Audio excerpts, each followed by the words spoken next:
성부와 성자와 성령의 이름으로 아멘.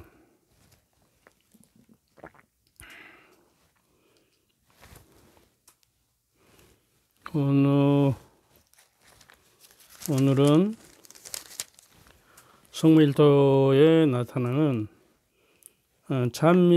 부활 찬미가를 드리겠습니다. 성부와 성자와 성령의 이름으로 아멘. 낮기도 올려주신 바로 이때에 예수님 십자가에 달리셨으니 방자한 생각일랑 아예 거두고 바치는 기도에나 열중하세나 주님을 진정으로 받아들이면 마음에 해악이랑 있을 수 없네. 항구한 열심으로 기도드리면 성령이 그 마음에 강림하시리. 거룩한 이 시간에 구원이 되고 죄의 해독마저 사라졌으니 주님의 은총으로 새 시대 열려 앞으로 복된 때가 다가오리다. 죽음을 이기시고 빛나시오니 예수여 크신 영광 받으옵소서. 성부와 이로자신 성령과 함께 영원히 무궁토록 받으옵소서. 아멘.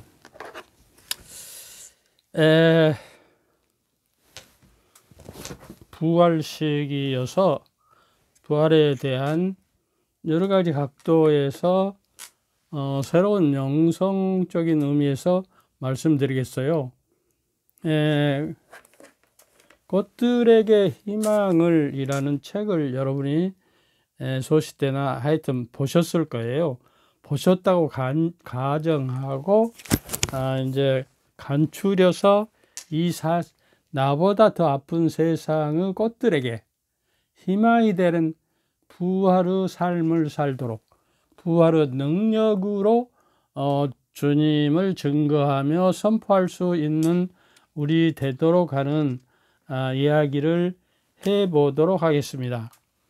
내가 누누이 말씀드리지만 지금 이 시간 우리를 주도해 주시는 주님께서는 내 안에 계시는 성령께서, 너희가 말하는 것이 아니라 너희 안에 계시는 성령께서 말씀하신다 하거든요. 저는 마이크 역할만 해서 내 목소리로 성령의 말씀을 들려드릴까 합니다. 이 시간 성령께서 우리를 인도해 주시고 마음을 열어주셔서 바른 말로 성령의 위로를 받은 시간 되도록 이끌어 주소서. 오늘 이야기 들어가기 전에요. 제가 이번 부활 때 좀 무리를 해가지고 건강이 아주 나빠졌어요. 그러나도 한 6개월 전부터인가 하여튼 상당히 오래 전부터 배가 살살 꼭꼭 쑤시고 아프고요. 또 이렇게 포만감이 들고 또 이렇게 방귀가 또 가스가 막 빵빵빵 한 5버섯만 나오고 그 대변 색깔이 좀 거뭇게 나오고요. 그러더라고요. 그래서 아침에는 간단히 먹고 점심만 저녁도 간단히 메스크락 먹고 적어도 복부 백만에서 배부르고 속이 쓰리고 꼭꼭 쑤시고 아파서 상당히 오래 걸렸어요. 근데 이제 사순기갈 동안에 다른 본당에 가서 특별 그 강좌를 그 2시간 동안 두 본당에서 연속을 했더니요, 완전히 지져 빠져가지고 목이 나가버리고 붓고 또 거기에다가 또 수녀원 가서 미사 드리고 또 강론하고 그러다 보니까 힘이 너무 빠져버렸어요. 그래가지고 이제 내과에 다녔는데 이제 내과에서 이제 치료를 해봐도 안 되니까 그러면 CT를 한번 찍어봅시다. 그래서 CT를 찍은 결과 탈장이래요. 그래서 조그만 구멍이 보이더라고요. 거기에 창자가 나와버려서 그런 결과가 있을지 모르니까 그러면 수술을 합시다. 그러고 이제 지난 월요일 날 수술해 가지고 이제 언제 수술했나? 지난 목요일인가 그 수술을 나흘 만에 이제 퇴원했는데, 어젠가. 그래서 이제 어떻게 해야 되냐, 그러면, 그 수술을 하반신 마취만 해가지고 하더라고요. 그런데 왜 정신은 말짱하고, 근데 40분 걸리겠다고 하던 말씀이 1시간 반 만에 끝났어요. 그래서 수술에 어떻게 되냐, 외과 의사가 탈장 수술한 저게가 이렇게 큰 구멍이 난 주 처음 많이 났다고, 그래서 시간이 걸렸다고 그러더라고요. 옛날에는 말이에요, 60년, 70년대는 그 탈장 수술 하나면 1,000만 원 들었대요. 그런데 이제 노인이라고 해서 뭐 230만 원인가 들었는데, 다 독거노인이라고 해서 우리나라 좋은 나라더라고요. 그래서 60 몇만 원만 주고 이제 퇴원을 하게 됐어요. 근데 여기서 짚고 넘어갈 것은, 이렇게 힘들고 저녁에 잠자리가 불편하고 항상 밥 먹을 때 걱정이 돼가고 이제 해서 한 거의 1년이 됐나 7개월이 됐나, 그래서 이번 사순절 때 제가 주님께 그랬어요. 내가 사순절은 열심히 지낼지 몰라도 아마 인간의 의사 찾아다녀가고는 안 되겠습니다. 그러니 주님께서 어떻게 부활 선물로 이번에 이런 것들을 좀 치유될 수 없을까요? 부활 선물 하나 주세요. 간절히 원합니다. 그러고 늘 기도했어요. 그랬더니 그런 결과로 좋은 결과가 나왔어요. 수술한 다음에는 가스도 안 나오고 복부 팩만도 없고 쓰리고 저기한 것도 없고 대변도 누런 색깔이 나오기 시작했어요. 그래서 부활 선물로 이렇게 받고 하는 건 주님의 특별한 은혜다. 제가 이제 이번 수술 안 했으면 창자가 많이 나와가지고 힘들게 되었을 거고요. 수술하기도 힘들고 그런데 마침 제때에 수술을 해서 잘 되어가지고 지금 이 자리에 앉아 있는 것이요. 이것이 하느님의 은총이고 부활의 능력으로서 나에게 주신 특별한 선물이구나 하는 걸 깨닫게 되거든요. 우리가 인생을 살다 보면 인간으로 도저히 헤어나갈 수 없는 큰 일을 닥쳤을 때, 먼저 막다른 골목에 다다랐을 때 주님께 우리가 특별한 선물을 주시도록 간절히 기도할 수가 있어요. 하느님께 원하시면, 주님께서 원하시면 내 자에게 부활 선물로서, 특별히 부활의 능력으로서 저를 치유해 주시도록 기도했거든요. 이제 그 이야기는 그만큼 하고, 그래도 이것이 하나의 표징이고 저에게 주신 특별한 선물로서 저는 기적 같은 생각을 해봤습니다. 이게 부활이라는 것은요, 예수님께서 부활하신 후에 12제자에게 나타나고 11제자에게 나타나고 디베레 호숫가에서 나타나고 500명에게 나타나고 사도 행전 1장 30일 40일 동안 여러 번 나타났다, 이렇게 됐거든요. 그런데 12 사도들은 부활 후에 성령을 충만히 받고 곳곳으로 돌아다니면서 그 예수님이 죽으시고 부활하셨다고 하는 파스카의 신비를 만천하에 증거하고 선포하였어요.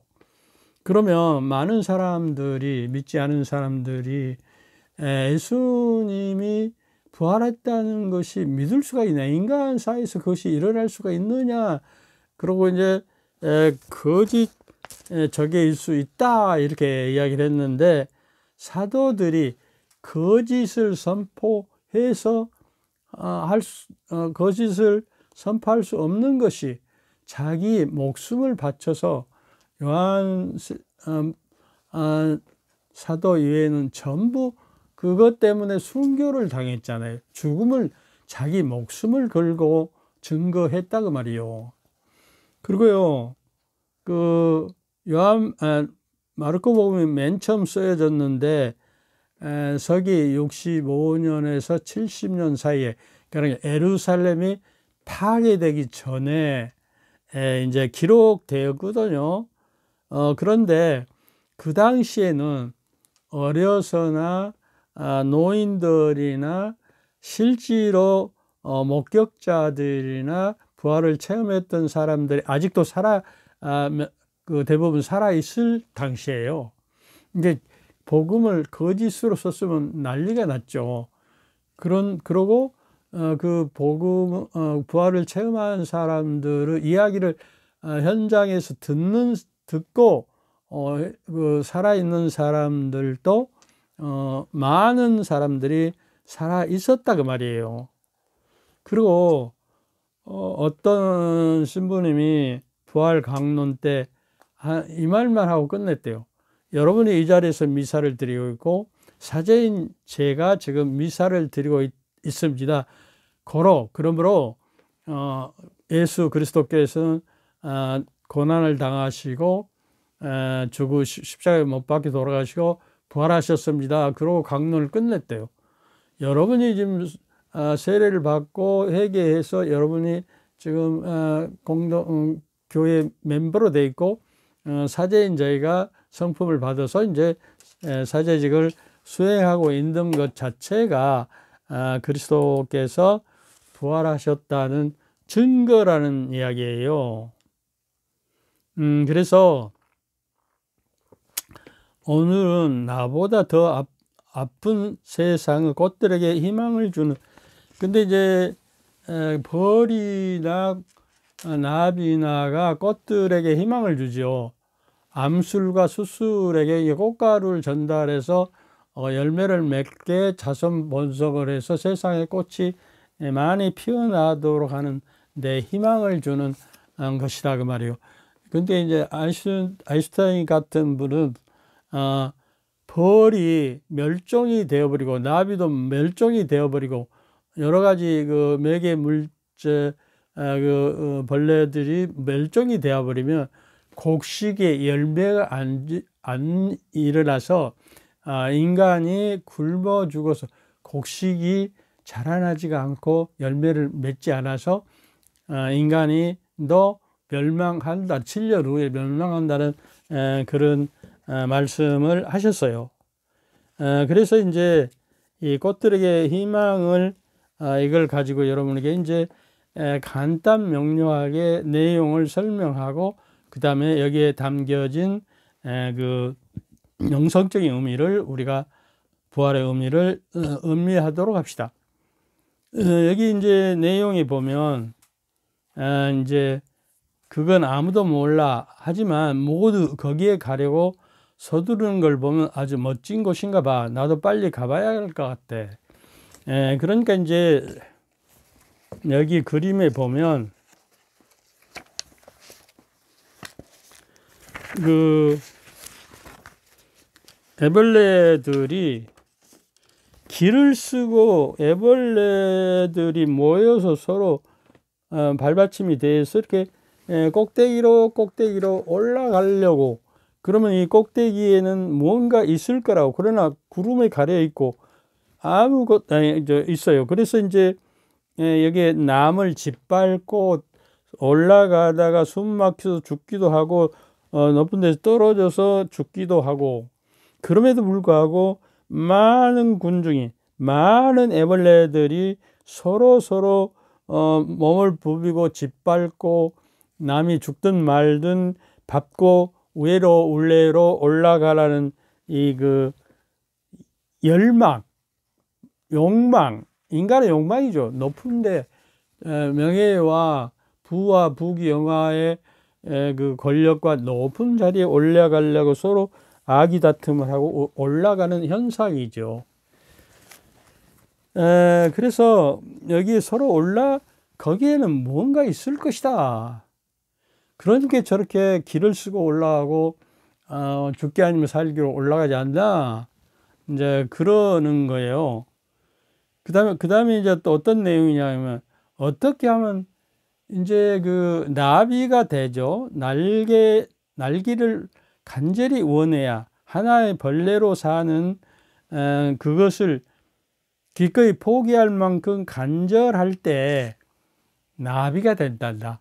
그리고 우리 벌레 안에는, 내면에는 나비가 있어. 그리고 이제 여기에 이제 줄무늬 애벌레와 노랑 애벌레가 있는데, 노랑 애벌레는 여자고 그 줄무늬 남자는 남자예요. 그래서 이제 올라가다가 지쳐갖고 내려와서 노랑나비를 그 줄무늬 나비를, 여자를 만나서 밑으로 내려와서 서로 속삭이면서 껴안고 행복했어요. 그리고 같이 먹고 이제 살이 뚱뚱 찌고, 그래서 줄무늬 애벌레는 이것만이 아니 뭔가 이렇게만 사는 것이 삶의 의미가 있고 무엇이 있는가, 나는 누구인가, 무엇을 위해 세상에 났는가 하는 회의를 느껴서 다시 한번 그 욕망의 치올라서 여기를 올라가려고 하고 그 노랑나비하고 헤어집니다. 그러나 노랑나비는 이제 애벌레는 눈물을 머금고 여기저기 방황하면서 이제 어느 나무에 털이 많이 나고 늙은 애벌레가 이상하게 입에서 무엇을 내서 꼬치를 짓고 있어요. 자기 집을. 그래서 이제 노인 애벌레에게 노랑 줄무늬 나비가 물어봤어요. 할아버지 거기서 뭐 하고 계세요? 그러니까 우리 안에는, 내면에는 나비가 있는데, 나는 이 나비가 되기 위해서 내 몸의 진액을 뽑아내서 이렇게 내가 동굴 속으로, 꼬치 속으로 들어가서 한 번의 죽음을 통해서 변형되어 가지고 앞으로 나비가 돼서 꽃들에게 희망을 준단다. 너도 한번 해보렴. 그러니까 의심스러워 가지고 이제 자기도 이제 한번 그 옆에다가 나무에 매달려서 기다리니까 참으로 이게 비단결 같은 실이 나와서 자기를 가봐요. 그러니까 이탈을 하는 거예요. 이제 군뱅이나 그 애벌레에서 이탈을 해서 죽음의 순간, 고통의 순간에 동굴 속의 어둠 속으로, 고치 속으로 침잠하고 침묵과 죽음 속으로 들어가는 것이죠. 자기를 완전히 이 세상의 어떤 욕망, 기둥으로 올라와서 무엇인가 찾으려고 하는 욕망을 버리고 이제 저기에서 그 노랑 애벌레도 결국에 이제 시간이 지나서 꼬치를 들고 노랑 나비가 돼서 그 줄무늬 애벌레가 이제 헤어지고 거의 그 무리를 뚫고 상관없어. 친구도 상관없고 하여튼 누구든지 짓밟고 내가 올라갈 거야 하고 저기를 하고 꼭대기까지 올라갈 즈음에 노랑나비가 와서 자꾸 자기 자신을 맴돌면서 밑으로 내려라는 신용의 날개짓을 하고, 그리고 이제 줄무늬 애완과 그 노랑나비가 눈을 맞췄는데 그녀다, 노랑 애벌레였다, 이렇게 생각하면서 그래도 거의 올라갔는데도 위에서 들리는 소리가 이 높은 꼭대기는 아무것도 없잖아. 그러니까 이제 다른 애벌레가 밑에서 실망하고 저게 하면 무너지니까 조용히 해 그러더랍니다. 그래서 이제 줄무늬 애벌레는 밑으로 내려와서 그 노랑나비의 몸짓을 따라서 나무로 기어 올라가 가지고 거기서 이제 그 두 꼬치에 그 빈 꼬치가 있잖아요. 내가 여기서 나왔단 말이에요. 그러면서 꼬치 속으로 들어갔다 나왔다 하면서 노랑나비가 그 몸짓으로 가르쳐, 너도 이렇게 해라. 그래서 줄무늬 너 이제 고치를 짓고 나비가 돼서 꽃들에게 희망을 주는 그런 결과를 가져온다는 거예요. 그러니까 날기를 간절히 원할 때 자기의 내면으로 들어가고, 또한 세례를 받듯이 물속에 들어갔다 죽었다가 꺼내면 살아나듯이 새로운 변형이 돼야 새 사람이 되듯이 새로운 내가 날개를 달고 하늘을 나를 수가 있구나. 그래서 우리가 이제 그 그리스도를 믿으면 새 사람이다, 낡은 것은 지나고 새롭게 된 것입니다 그랬잖아요. 그래서 이제 새 사람으로 우리가 거듭나고 성령의 그 성령이 내 안에 궁전이기 때문에 성령의 능력과 힘으로 이제 그 사랑의 열매, 기쁨, 평화 이런 열매, 인내, 호의, 선의, 성실, 온유, 절제 이런 열매를 맺을 수 있도록 내도 한 마리 이제 날개, 기도와 성사라는 날개를 타고 믿음의 몸이 날개를 태어나게 해서 하늘께로 날아오는, 초월하는 내 인간의 요구의 삶에서 영의 삶으로 옮아가는 초월적인 인간으로서 내가 힘을 얻게 된다는 것이에요. 그러니까 이제 그 요한 돈보스코는, 성요한 돈보스코는 이런 이야기합니다.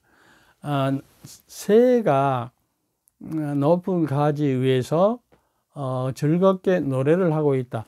그런데 그냥 나무 가지가 뚝 부러졌다. 나무가 썩었던 모양이에요.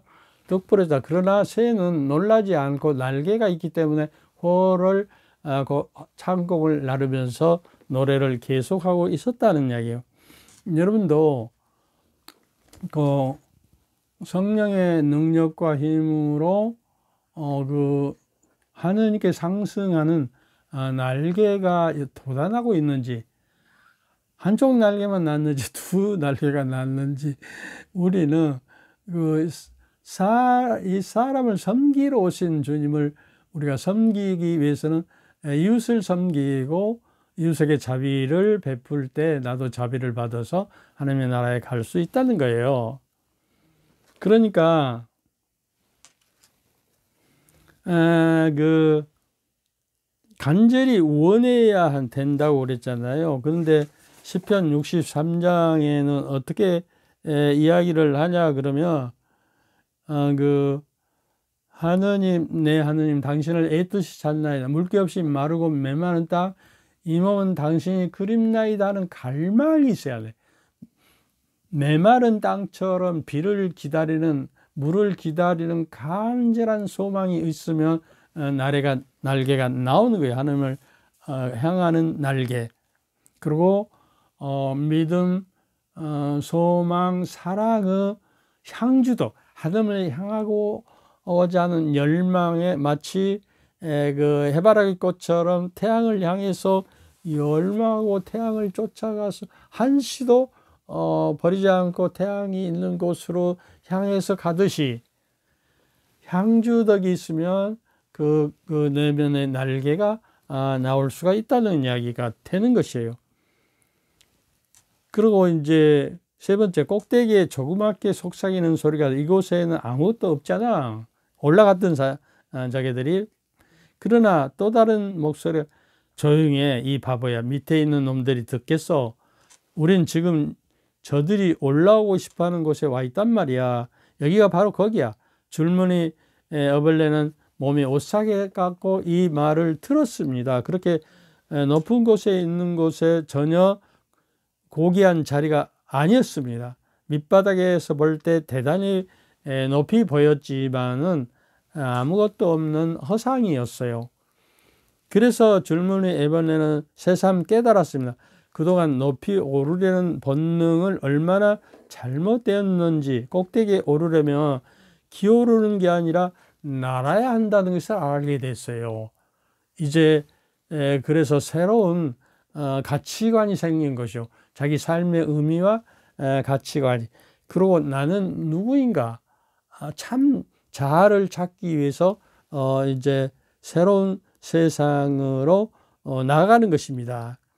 그래서 아까 이야기처럼 이제 그 노랑나비의 인도를 받아서 고치가 되고, 고치 속에 자기를 아집을 버리고 세상 욕망을 버리고 영의 세계로 들어가기 위해서 자기의 침묵과 고요와 관상 속으로 들어가서 자기 시면 속에서 참 자아를 만나고 거짓 자아인 꼬치를 벗어버리고 애벌레의 껍질을 벗어버리고 나비가 돼서 하느님께 나아가는 영성이 새로운 인간이 되대, 새 사람이. 그러니까 여기서 영적인 성찰을 하게 되는 것은 자신을 버려야 한다는 커다란 도전 앞에 우리는 선 거예요. 요한복음 8장에도 나오죠.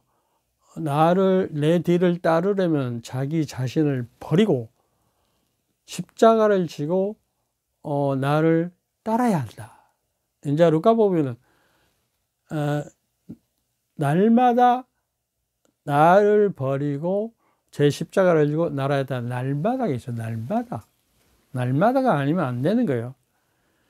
그래서 지금 자신을 버려야 한다는 도전 앞에 섰고, 겉모습은 죽지만 참모습은 살아나는 것이다. 근데 그 자기 자신을 버리라는 것은 거짓 자아를 버리고 하느님의 모습을 닮은 참 자아를 발견하라는 거죠. 그래서 거듭나라는 것이요, 나비로서. 그러니까 그 희망은 타자와 다른 사람과 경쟁 관계에서 오는 것이 아니라 자기 내면과 마주하는 싸움에서 싹튼다, 이것이요. 이게 늘 성찰하고, 적어도 하루에 3번 성찰하고, 그래, 누에는 동그랗게 말고 돌면서 누에 꼬치가 됩니다. 마치 자기 장례 준비, 죽을 장례 준비를 하는 것처럼 안 올 실을 뽑아서 생명의 진액을 어둡고 좁은 공간 속에서 자신의 육체를 녹여내서 적어도 생명을 그 진액을 녹여내서 쇠를 만들어서 자기 안에 자기 내면으로 가라앉은 거예요. 그래서 자신을 해체하는 고통과 인내를 감내하며 기다리고 또 기다린 거예요.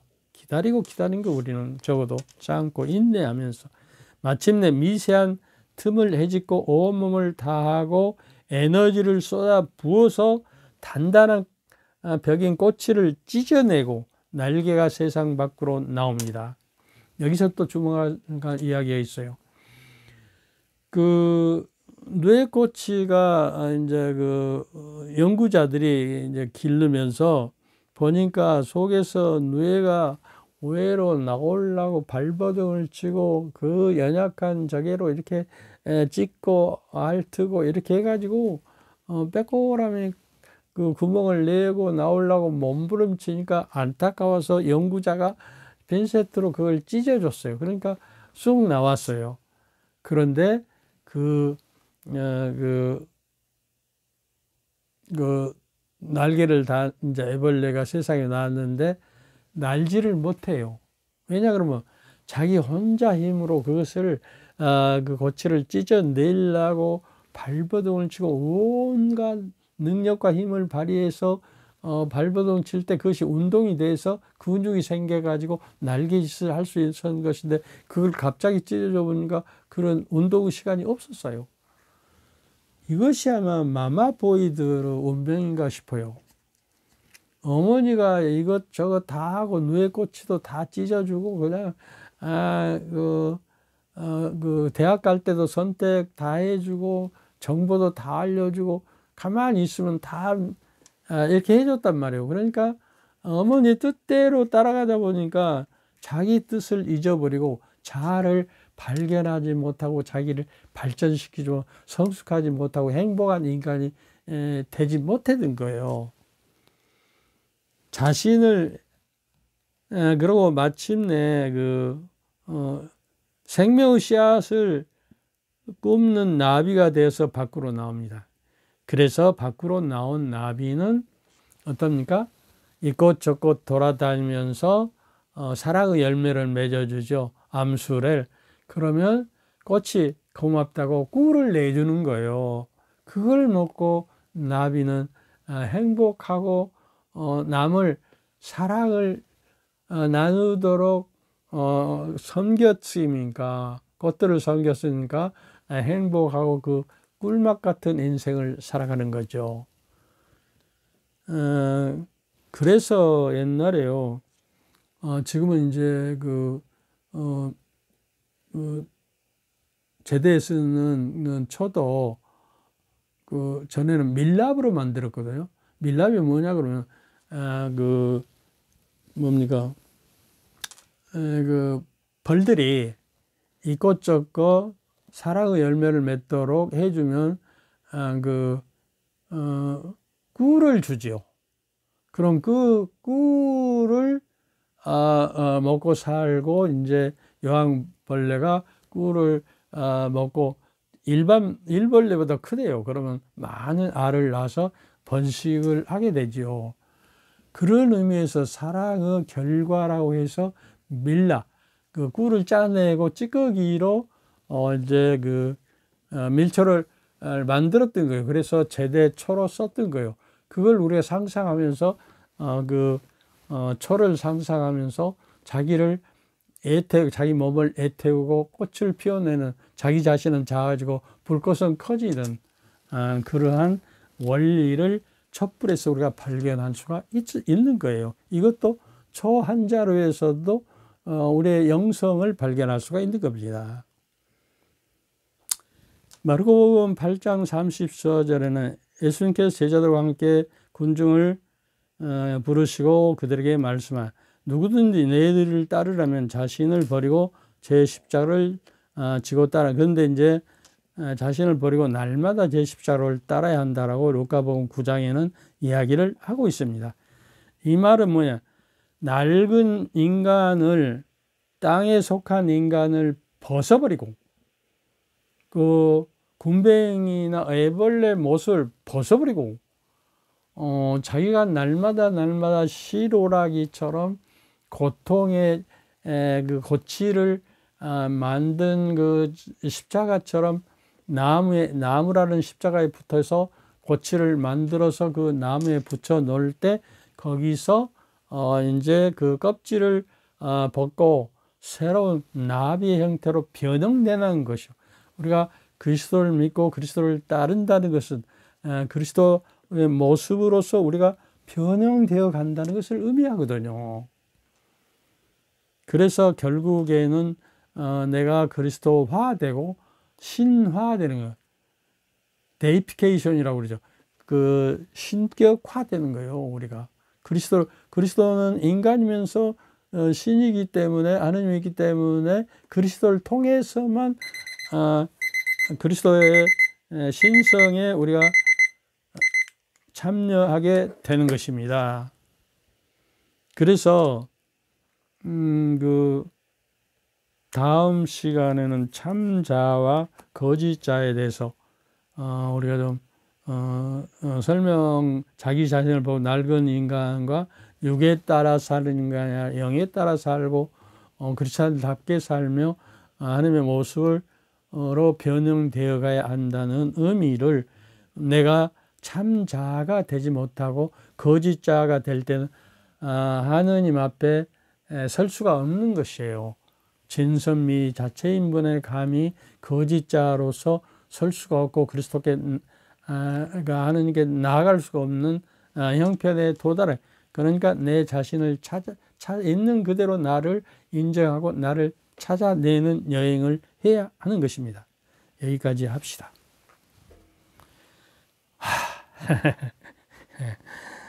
부활에는요, 그리스도의 부활의 능력을 깨닫고 그 부활의 능력에 따라서 내가 그리스도를 알고 그리스도의 고통의 신비를 깨닫고 그리스도와 함께 죽어서 그리스도와 함께 부활하는 부활의 능력이 있어야, 나에게 능력을 주셨거든요.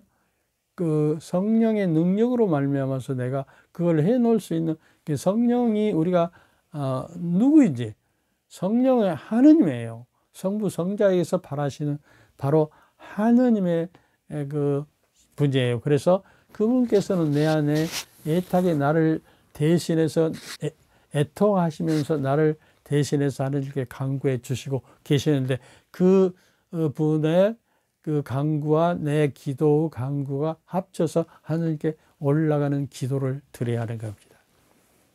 그리고 이제 여러분 안에 어둠의 그림자 가정이 사라지고 그리스도의 부활의 빛이 내려서 성령의 인도로 서로 일치와 화목 가운데 그리스도의 평화를 누리는 아내가 되도록 여러분에게 사제적 강구를 드립니다.